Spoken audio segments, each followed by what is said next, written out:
Welcome to Falling Through the Cracks. Feel alive and thrive with Dr. Rebecca Risk. Do you ever feel that even though nothing seems seriously wrong and you pass all the medical tests, that you still feel that your health, pain, and fatigue are completely out of control? It doesn't have to be that way. Listen to the tips and suggestions given on our program today and take back control of your health. Now, here is Dr. Rebecca Risk.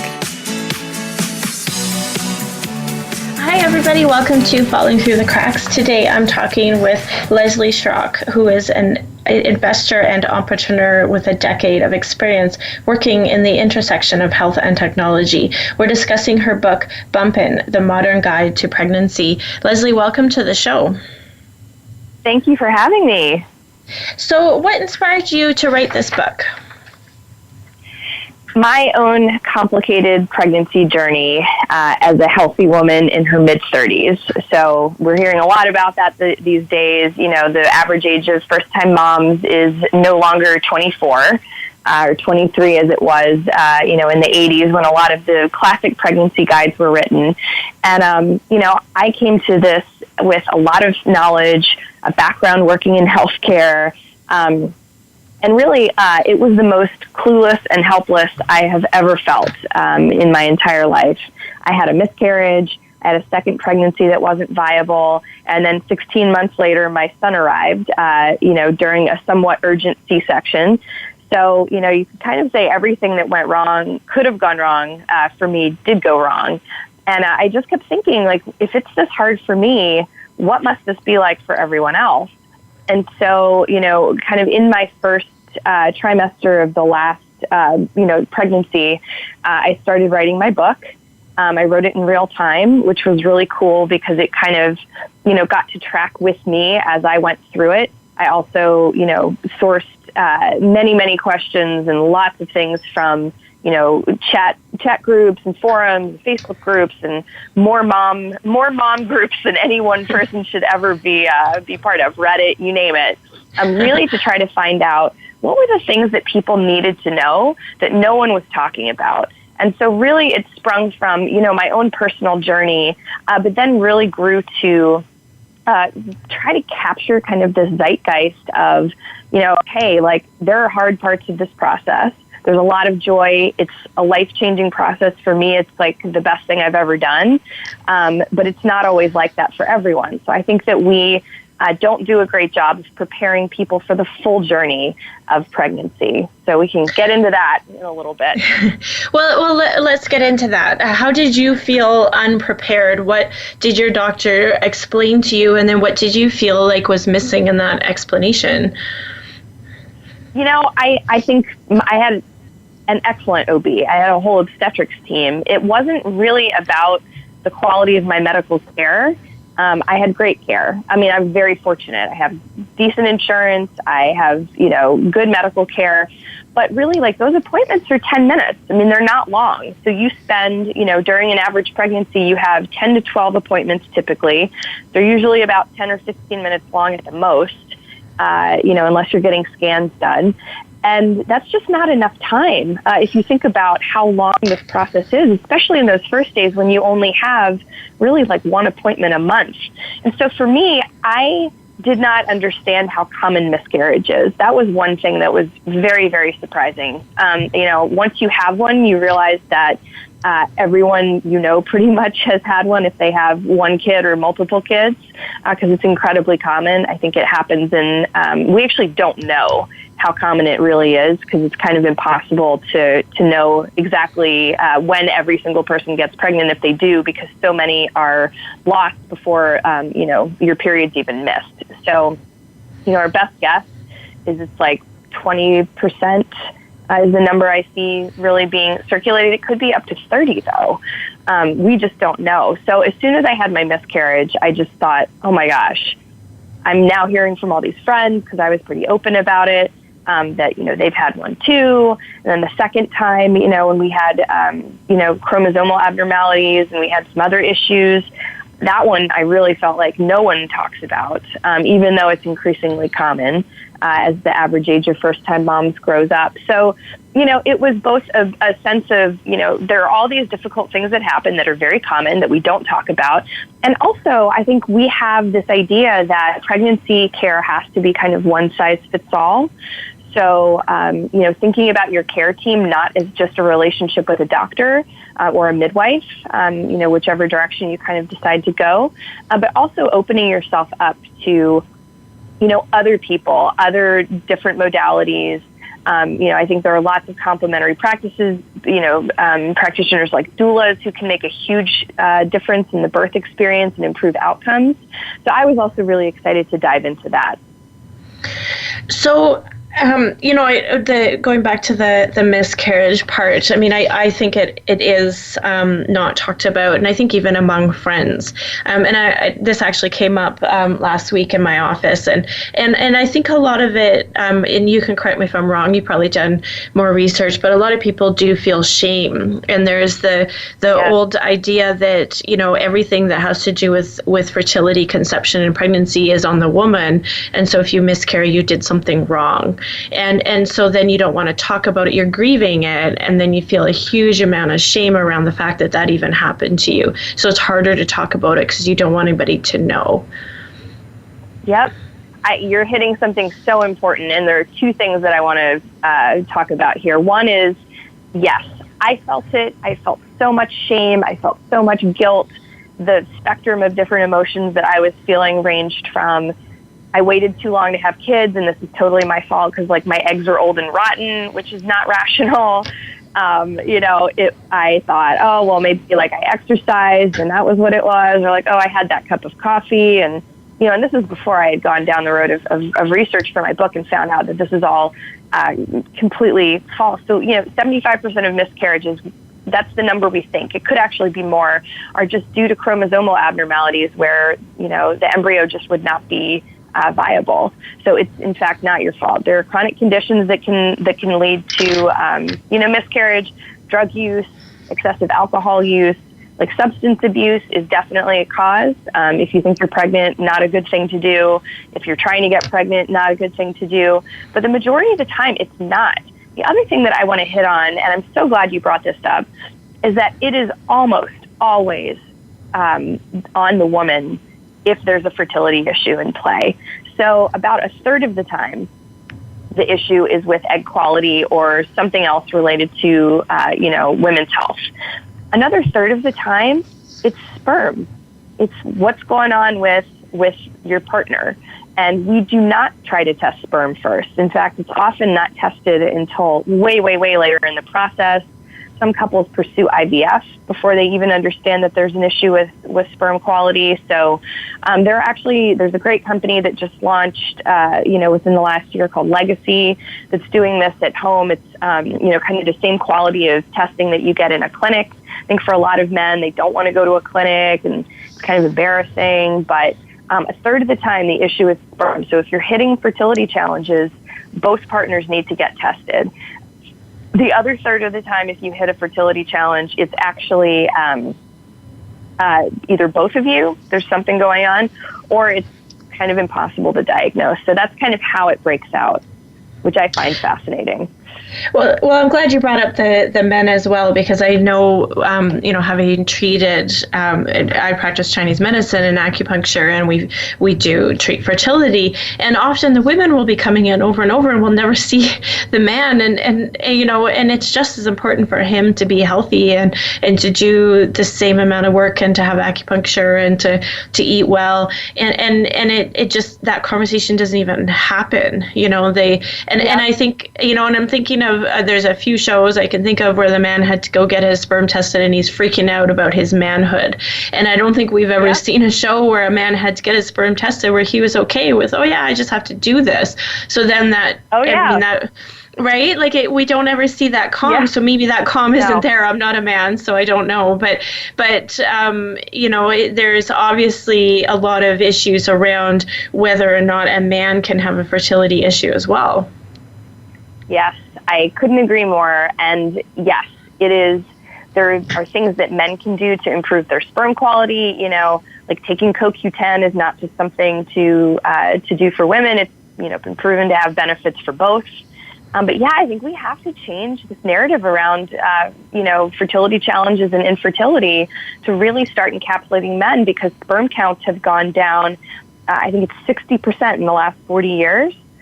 Sperm quality does go down given advanced paternal age. Should we make that a thing? Should we make advanced paternal age a thing? Like post 40 years old? You know what I mean? Right. You were, 35 when you were pregnant, and I'm guessing you were treated like a geriatric pregnancy, and you're like, I'm in my 30s, and who wants to hear that word, geriatric, right? When you're in your 30s. Yeah. Right? Like the whole advanced maternal age thing is just so crazy. So crazy. Yeah, I would love to see us change the conversation around fertility to really start including men and to not make it a point of shame, because it doesn't make you any less of a man if there's something going on with your sperm. And I think we have to change that, that paradigm of like associating manhood with what's going on in there. But I think it's just true right now for people. But I think that's an area I've actually become very interested in recently. I also love that you brought up acupuncture, because I think that this is yet again, especially if you're hitting fertility challenges, acupuncture has proven clinical, like it's been researched. We know that it's helpful with IVF. I had acupuncture every time we tried to conceive, and we were successful all 3 times, which is like not normal, but I loved my experience with acupuncture. I think it added a tremendous amount to my care. There were times when, I was having symptoms and I'd go in and it would help me feel better. And really, like one of the, I don't know if you find this, because, it sounds like you still practice. How much do you practice currently? I'm full-time. Yep. Okay. So this is like what you're doing. So, for me, I don't know if you find this with your clients, but it was so good for my mental health, because I think when you get pregnant, you kind of assume, oh, well, I'm going to go see the doctor. And then you see the schedule of appointments and you're like, wait a second, I'm not going to see you for another month. And having my acupuncturist, who's like a wonderful, wonderful woman, I'm going to go see her again the next time I do this. It was so good for my mental health, just to have like a weekly touch point with someone who was kind of tracking how I was doing, checking in. I think acupuncture is so good for, stress relief, relaxation. I would just go in and take this like awesome nap, even when I had heinous morning sickness, like times I wasn't sleeping very much. I felt so much better when I was, going and getting those treatments. So acupuncture is a thing that I recommend to everyone I know, both because I've researched it. I kind of see bumping as a mix of, it was edited by an OB who is, really into the research side of things. But it also includes, I think, all of these complementary practices like acupuncture that I think can really change people's experience and really improve it. Well, and I agree with you. One of the things I like about acupuncture during pregnancy is there's so much that's contraindicated. We can't give a lot of herbs. You're basically taking your prenatal and just a few other things. And then there's not much else you can do. You're going to be uncomfortable. We know that not all there's been in the past medications that we thought were safe that weren't. So a lot of people are very afraid to take something. And the nice thing about acupuncture is it can help you with that morning sickness or that symptom or that pain or whatever is going on without being contraindicated, safe for the baby, actually better for the baby. And I think that's one of the main things people need to understand is that, there's no fear there. You're not going to hurt anything. You're just going to feel better. Yeah. Absolutely. Absolutely. That's one of the things that I really loved about my experience is, you have these little tiny thin needles. You don't feel a thing. I actually, before I started acupuncture, I was terrified of needles. Like, I'm one of those people who's bad with shots. I think, like, after you have a kid, everything just kind of flies out the window. But I did, like, the crazy fainting thing, like, my whole life up until, really I got pregnant and had this experience. And so even for me, who was, like, an avowed needle phobe, acupuncture was just a total game changer. So I can't say enough good things about both where I went here in San Francisco and then also just in general the benefits I've seen delivered to people in my life. And the research supports it. So I think it's a total win. Good for you for supporting families and women going through this process. It's awesome. Yeah, I agree. We're going to take a quick break. We're talking today with Leslie Schrock, and we're discussing her book, Bumpin', The Modern Guide to Pregnancy, and we'll be back shortly.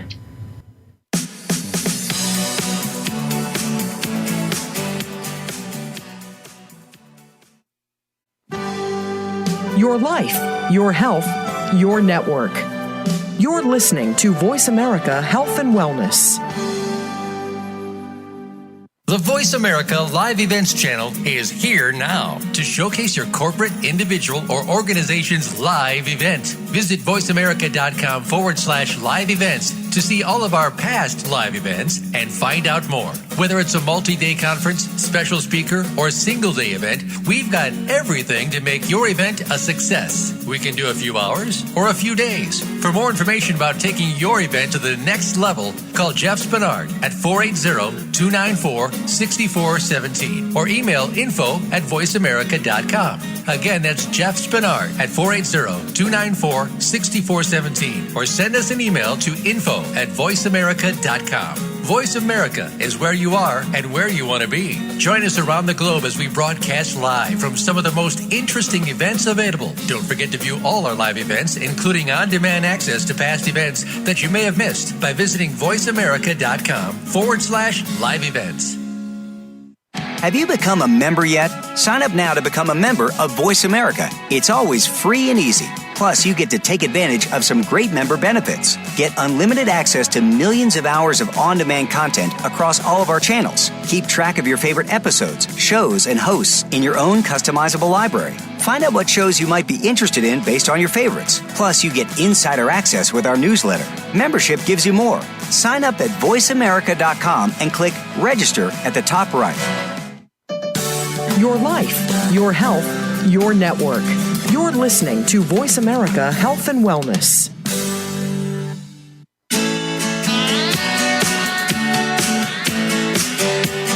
You are listening to Falling Through the Cracks with your host, Dr. Rebecca Risk. To reach the program today, please call in to 1-866-472-5792.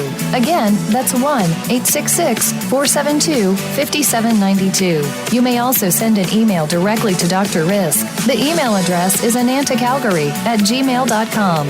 Now, back to Falling Through the Cracks. Feel alive and thrive. Hi, everybody. Welcome back. Today we're talking with Leslie Schrock, and we're discussing her book, Bumpin', The Modern Guide to Pregnancy. So, Leslie, you said one of the things that you felt that there was information missing, and we went down the road of talking about fertility. But when you were in your first trimester, did you feel like there was just things that you didn't know or that are different, now from when the books were written in the 80s?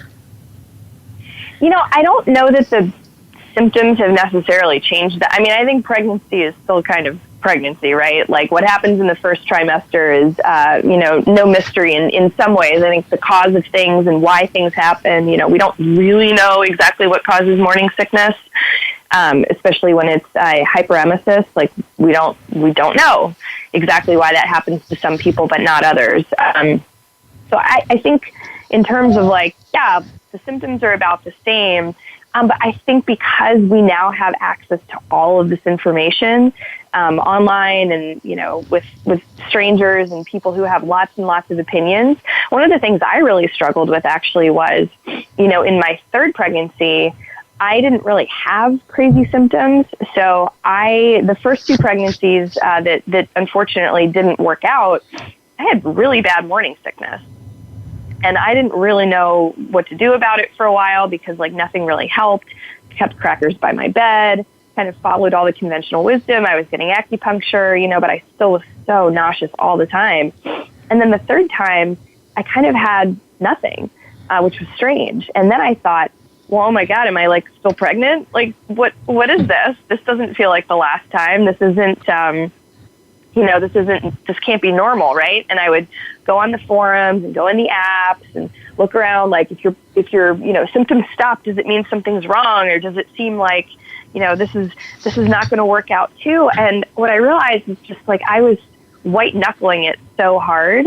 And I think that that's a thing that we've really come to. I think that that's how a lot of women experience pregnancy now, because we have access to so much information. We microanalyze every single moment, every single decision, every single thing to a point that's like really not healthy. And so for me, I think, yes, having access to all this information, there was also a lot of bad information out there, a lot of people with opinions about things that just weren't true. And that that was something that was very important to me, because I actually read it's one of like the best-selling pregnancy books from the last, 20 years. There's a whole chapter dedicated to why you shouldn't exercise.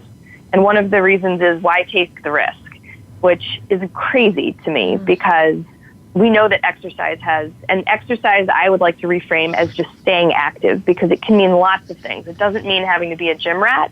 It just means like going for a walk. It just means like having some baseline level of activity in your life.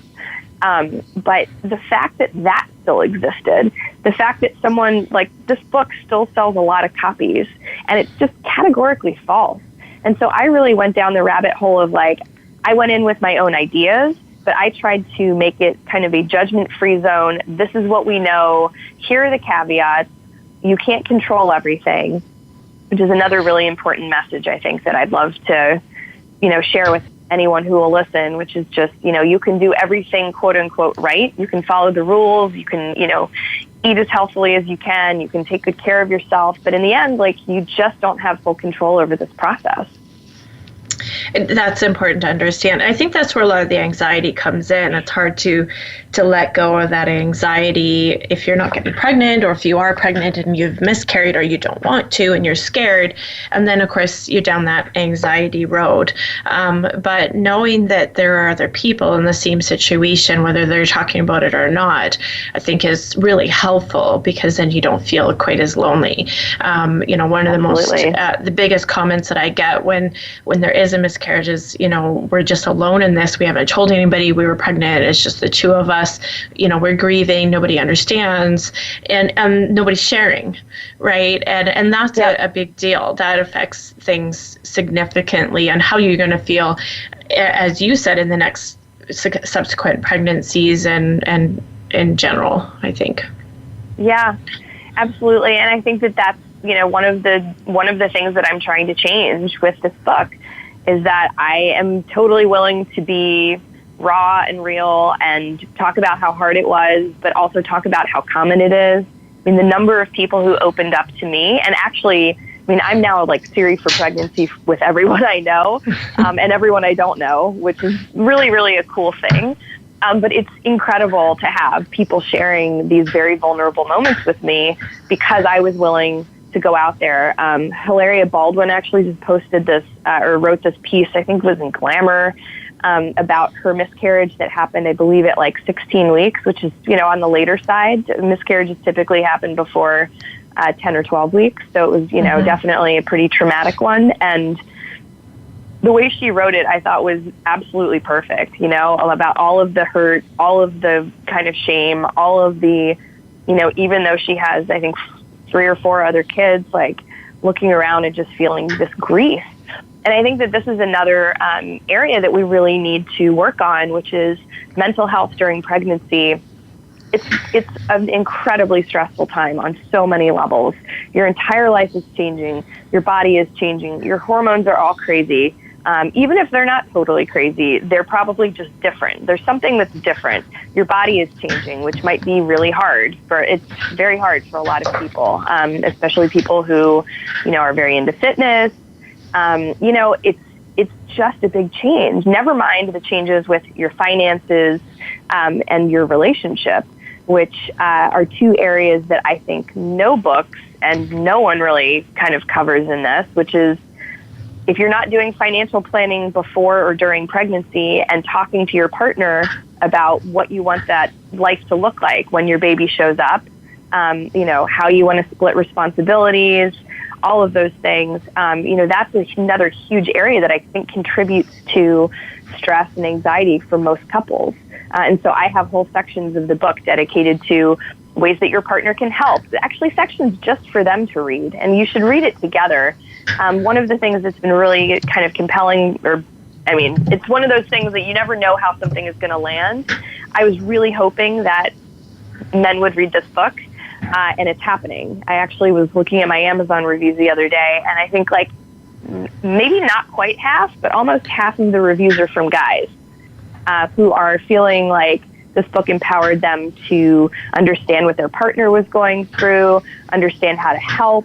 They're like reciting facts about the uterus, like the annoyance of their partners. It's like, it's a shared experience. And I don't think we need to have these two narratives about the experience just for a father and the experience just for the mother. I think we need to talk about it together and really be more open from the time that maybe something goes wrong and you have a miscarriage all the way through childbirth and the postpartum period. Well, I like that you said that because, since, you mentioned the most common books were written in the 80s, and in that time, a lot has changed, not just having babies later, but also the roles that men and women are playing. And men are more involved in this process. So for them to understand what their partner is going through, and then I think, talking about having that discussion, that doesn't happen all the time. People just kind of go about, have their babies, and then they're like, oh, he's not pitching in. I've heard this from people, and it's like, well, what are your expectations of each other? Maybe he thinks that because one person did one, you just don't know what's going on in his point. Maybe he does more of something else and thinks, oh, you're not helping. And so if you don't have that open dialogue, which I think a lot of people are scared to have, you're not going to have that partnership that you need to have, because you are in a very difficult situation when you have a baby. You're not sleeping. You're not your best. Mm-hmm. And if there's anything else going on, any complications, things are going to be different than what you expected them to be. Absolutely. I interviewed over 20 people for this book.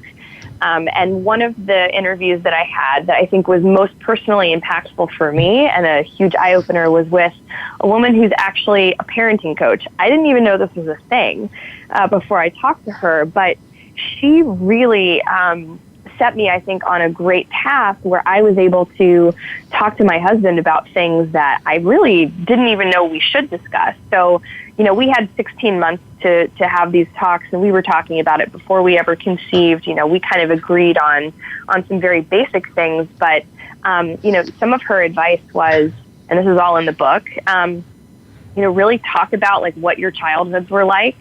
Kind of talk about and think about like what your parents did and what things you would want to do differently. Be open about that with your partner. Because like if you guys are having a kid together, there is no room for not being open about much of anything anymore. I think it's really important to just kind of get over the hurdle of feeling like it's awkward. And then I think another thing that I talked about with her and I've talked about with lots of other practitioners is I think we have to get away from this idea that it's going to be a 50-50 split and looking for it to be perfectly even at all times. Like there are going to be some times where, guess what, if you're breastfeeding, you're going to be doing a lot more work, and it just is. There's no reason your partner can't pick up the slack in other areas. There's no reason they can't bring you water. There's no reason they can't, do other things like help with food, whatever, run errands. There are great ways to contribute, but looking for it to be 50-50 in those early days is a recipe for resentment. In my experience, and also just with all of the experts that I talked to, they said, if we could really change this narrative around it, people expecting it to be splitsies, it's just not going to happen. My husband and I have we actually have a great thing going with our son, which I've shared with a few people, and they're like, oh, that's really smart. And I'm like, is it smart? I feel like it's just kind of a rational way to do it. He takes the morning. I'm not a morning person. So he wakes up with our son. He gives him his bottle. He spends some time with him, just one-on-one. I get up shortly after that, but I like to give them a little time on their own because I think it's really important to do that. And then I do bedtime. I do bedtime and bath time. I have more flexibility in the evenings typically. So, that's kind of how we split it. And it's not always 50-50. Like I got up this morning with him because my husband had to go to work really early. So I'll probably do bedtime and bath time tonight too, but I'm fine with that. So I think like it's about figuring out what works for your relationship, but being very open about what you need. Like I need a few extra minutes of sleep in the morning compared to my husband, especially if, our son doesn't sleep or if it's a rough night. I need more sleep than he does. So we balanced things out, but we had to talk about it. We had to talk about what kinds of parents we wanted to be. We had to talk about what we were both good at and what we were both bad at. And we were very clear about that. And I think it's why largely, we just don't really fight about this stuff because we have this openness and because we've both kind of come to it saying, I'm happy to help you with the thing you're not good at. Mm-hmm. I love that you're talking about how it's not 50-50. I actually don't think anything in life is really like that, even partnership without kids. So the idea that it needs to be fair is really going to set you up for failure because it's not like that. It's about being a team and doing your part in the team and keeping that kid alive and happy, I think. And asking for help too. I think this is another area where I think, especially women, we have this, cultural narrative around you have to be it all, do it all, have it all. And it's just not possible. I don't really know anyone who is able to do every single thing perfectly. You can't be the perfect friend, perfect mother, perfect, have a good relationship with yourself and your partner and be great at work all at the same time. I mean, that is just so much. So I think another area that, we really worked hard on in our relationship, and this also came from this interview, was when I want my husband to do something, I ask. I don't assume he's going to see a dirty dish and just automatically do it. He does some fraction of the time, but he doesn't always. And so I just say, hey, would you please mind doing this thing? And you know what? He always does it. And it's great, but I have to ask sometimes, and it's okay. It no longer bothers me. I don't expect him to be psychic. I think that's another thing. And asking for friends and family for help. Asking if you need, if you run into a hard patch in your relationship, or even if you're just struggling with anxiety or depression during pregnancy, it's really important to get professional help. Therapy is not just for when things are terribly wrong or to talk about your relationship with your mom. Therapy is really for major life changes. I highly recommend it. I saw a therapist, especially after my second pregnancy ended, not in a way that I wanted. I was grieving. I was just absolutely devastated. It was one of the hardest, if not, it's probably the hardest thing I've ever actually gone through. It was really awful. And I had to see a grief therapist, and it really made a difference. I cannot recommend it highly enough. There are lots of options. If money or time is a consideration, you can have a chat with someone on the phone. There are text services. There's everything on the spectrum of access and cost. So I would just really encourage anyone who's out there, who's struggling, please seek help. It doesn't make you weak. It does not make you weak. It is a good thing. I want to talk about that a little bit, the mental health aspect of pregnancy. A lot of people just talk about, postpartum can happen. And, I've had some conversations about postpartum on this show. And I know that we're not quite where we need to be with information. We're getting there. But and it's not understood, and just like the fertility issue, I think there's a lot of shame around it as well. And I think people don't also realize that as they're pregnant, they can be experiencing symptoms that are uncomfortable, fear, anxiety, or just more than that. Can you just talk about that a little bit? Absolutely. Shifting hormones mean there's a lot going on in that brain. And like I said, it is a major life transition. And so postpartum gets a lot of attention, I think, because we know a bit more about it. It can be actually really hard to diagnose, though, but it's very common. Postpartum depression also happens in men. We think in about 10% of men, which we really don't talk about. But it's a major life transition. And so I think, as it relates to fertility, like conception, that period of time, a lot of people experience a lot of anxiety. It can be very easy to get depressed because, if things are not happening quickly, but really this role of hormones, which, everything changes once you get off of the pill or whatever birth control method. For me, it was the pill. For a lot of people, it's, an IUD or something else.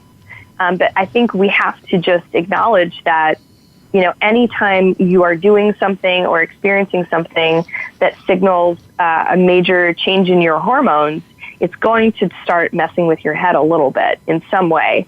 And really, being honest with how you're feeling, if you're in a relationship, talking to your partner about it. If you can't talk to your partner about it, making sure there's someone else safe in your life to talk about it with, especially if you hit some bad points. I mean, if you have a miscarriage, it is incredibly isolating. It can feel very shameful. It can feel very, embarrassing almost. I mean, I don't know. I rode the full roller coaster of every single possible emotion related to it. I was embarrassed. I was, ashamed of myself. I felt stupid. I felt, it was all my fault. I felt, there's probably nothing I didn't feel at some point. The self-blame was just kind of endless for a while until I started doing the research and realizing that there's absolutely nothing I could have done about it. So, I think mental health is something that, we pay a lot more attention to morning sickness than we do mental health. And I think that really has to change. Yeah, I definitely agree. We're going to take a quick break. We're talking today with Leslie Schrock, and we're discussing her book, Bumpin', The Modern Guide to Pregnancy. And we'll be back shortly.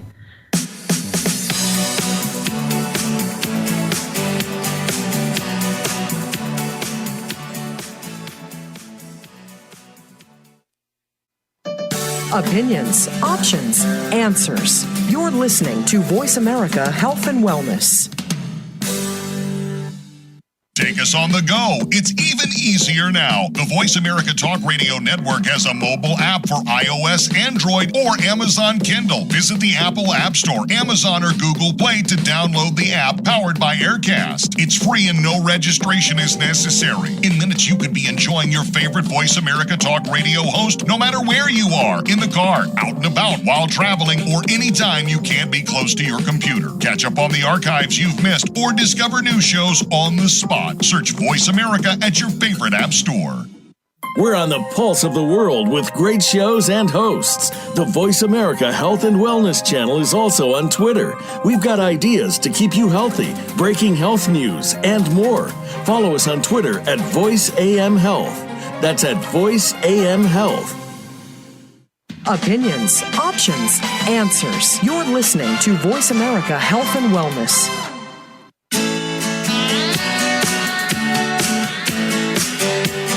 You are listening to Falling Through the Cracks with your host, Dr. Rebecca Risk. To reach the program today, please call in to 1-866-472-5792. Again, that's 1-866-472-5792. You may also send an email directly to Dr. Risk. The email address is anantacalgary@gmail.com.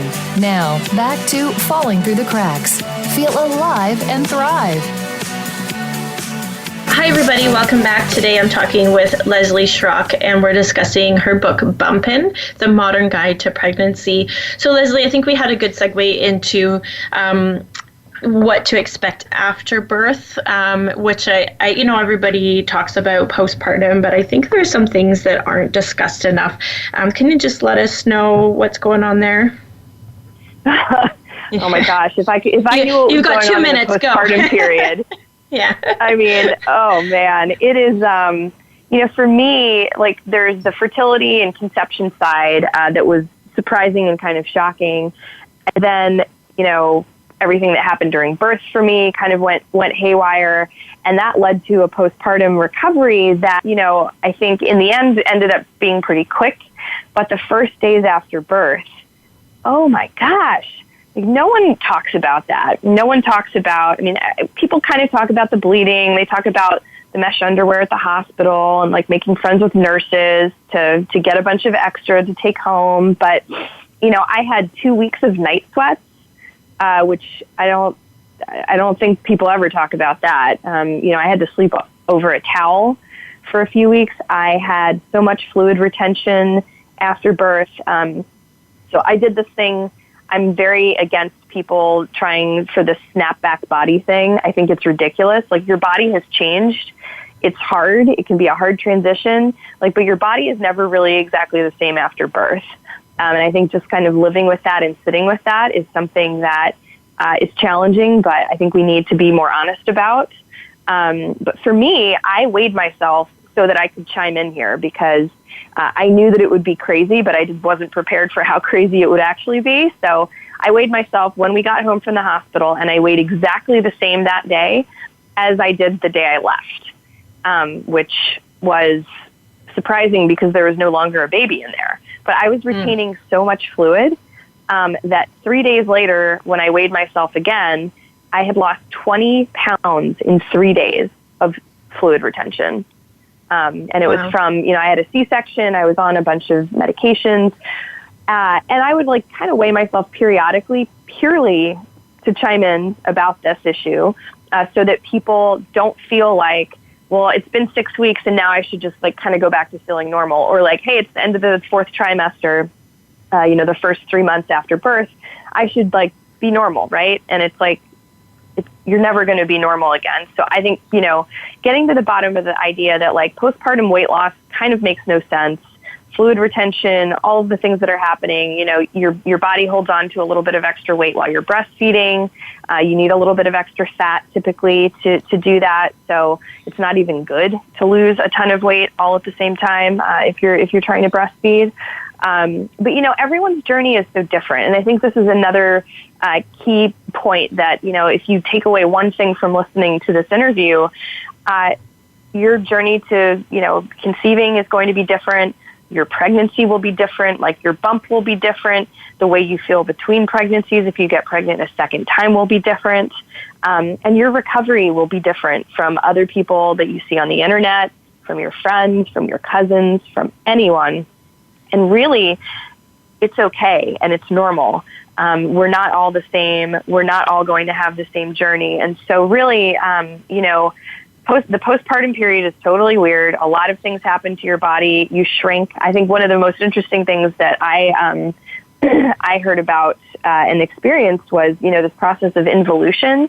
You kind of think, oh, well, your uterus has been this size for, it's expanded to the size of a watermelon. And then 3 days after birth, it's shrunk back down to the size of the size that it was at about 18 weeks, which is fascinating. So really, I think that was another big aha moment for me, was just seeing how quickly the body, gets back to normal. And then also realizing, you can get pregnant 2 weeks after you give birth. So it's really important. I mean, I think the majority of people probably are not that into having sex at that point anyway. But I think there's a lot of bad information out there about, the postpartum period as it relates to birth control.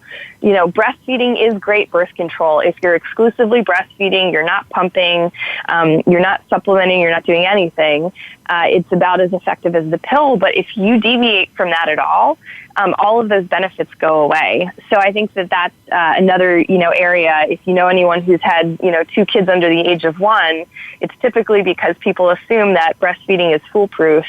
And the reality is, unless you adhere really closely to the rules, it's actually not. I've seen that before. That happened to friends of mine. It was somewhat amusing on my part, but basically the only way that you can not get pregnant and know that it's 100% is to abstain. So you can't just assume that because somebody said if you're breastfeeding you'll be okay, you're going to be okay, because there's always an exception to every rule in those cases. So I'm glad you brought that up. Now, one thing as well is there's a lot of controversy, I think, about choices that women make, whether it should be a natural birth or no medication or medication. And so to come up with a birth plan, and then I think when women do, there's a lot of other people who have opinions about it as well. So it's very difficult for people to make the right decision for them. What do you recommend for people when they're trying to come up with this birth plan and after birth plan? Yeah, well, a couple things. I think we should call them birth preferences, not a plan, because as anyone who has given birth can tell you, even if you have a totally textbook vaginal birth, something's not going to go the way you think. Like something, there will be at least one part of it that's like, wow, I wasn't expecting that to happen. And that can come in all shapes and sizes. So I think it's, coming up with a set of preferences that feel right for you, and what's right for you will likely not be exactly the same as anyone else you know. You will likely have some way of thinking about it, or something that feels important to you that will not maybe feel important to other people, or maybe everyone else cares about something and you really don't. So I think, framing them as preferences. Another thing that really bothers me is this whole idea that birth is unnatural if it's not like, giving birth in your bathtub, like with candles and Sade or something. Like this whole framework of natural birth. Is a C-section not natural birth? I'm pretty sure, like, unless there's an artificial uterus involved, it's a natural birth. So I am really, and this was before I had my C-section, which I needed because my son and I would have both died had we not had it. He was stuck. He was blocking my ureter. Like I hadn't peed in like 14 hours. I mean, it was a mess, and I wasn't dilating. There were all kinds of things going wrong for me. He was just too big. He had a really big head. So, I think we have to change this frame of like, if you don't have a perfectly unmedicated birth, it's not natural. So actually, one thing in Bumpin' that was important to me, I frame everything as either vaginal birth or C-section, and medicated or unmedicated. When it came to my birth, I labored for about 12 hours with no, I used a nitrous mask, which, didn't really do that much. It was like a nice distraction, but I don't know if it was very good pain relief actually, but I didn't go in and have an epidural. I really wanted to labor at home for as long as I could. And as I said, like nothing really went the way that we thought it would. But I labored with no medication for a long time. And finally, when I wasn't making any progress, I realized that an epidural was probably a good way to just relax everything, see if I would open up, see if it would change everything.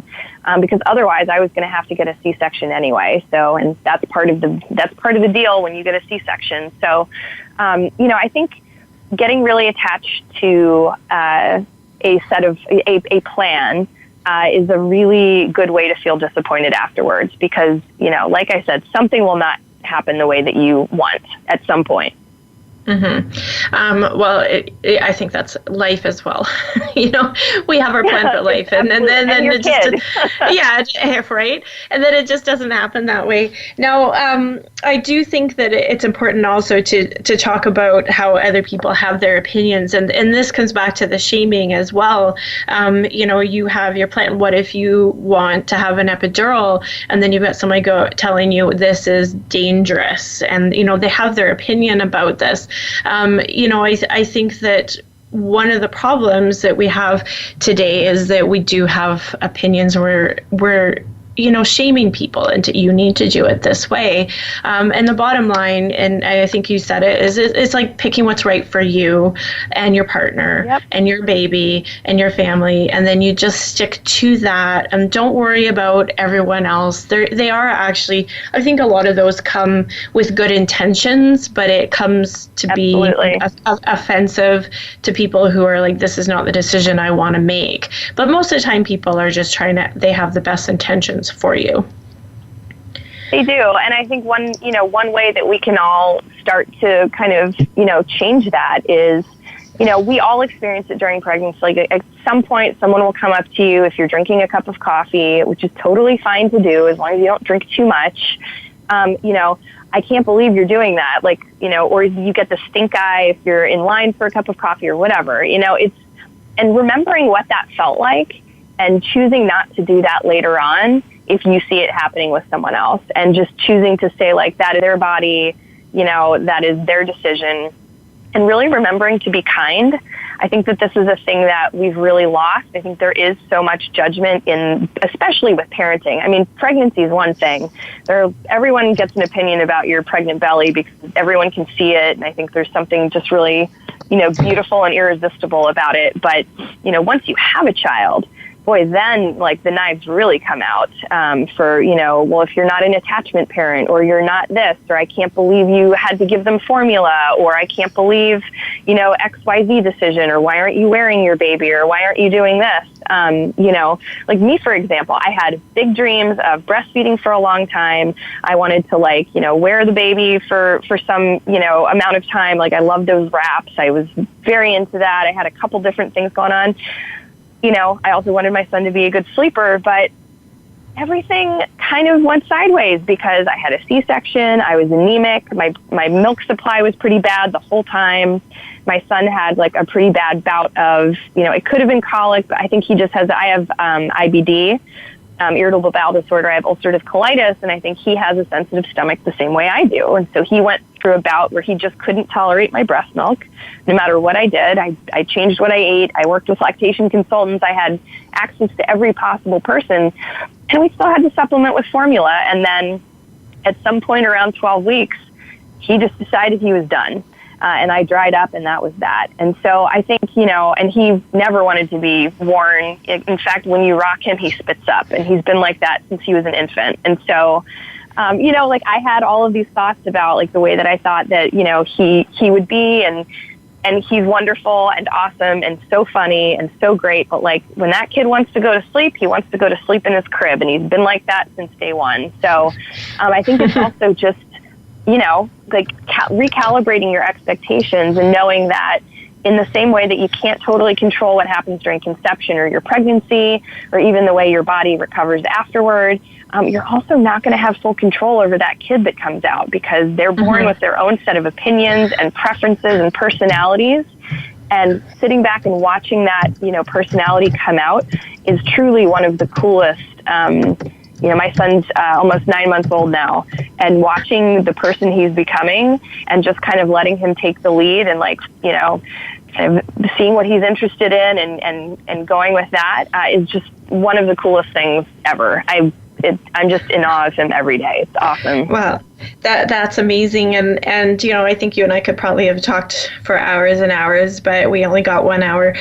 Is there any way if somebody wants more information that they can find your book or get a hold of you?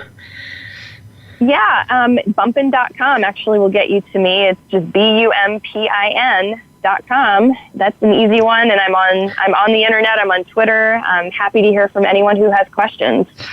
Okay, well, perfect. Thank you so much for joining me today. Thanks for having me. And today we were talking with Leslie Schrock, and her book was Bumpin', The Modern Guide to Pregnancy. If you want more information about my story or what I went through to get back to health, you can find that on my website at dr-risk.com. Don't forget to follow me on Facebook, Twitter, or Instagram. Thank you so much for listening today. Be sure to make today a great day.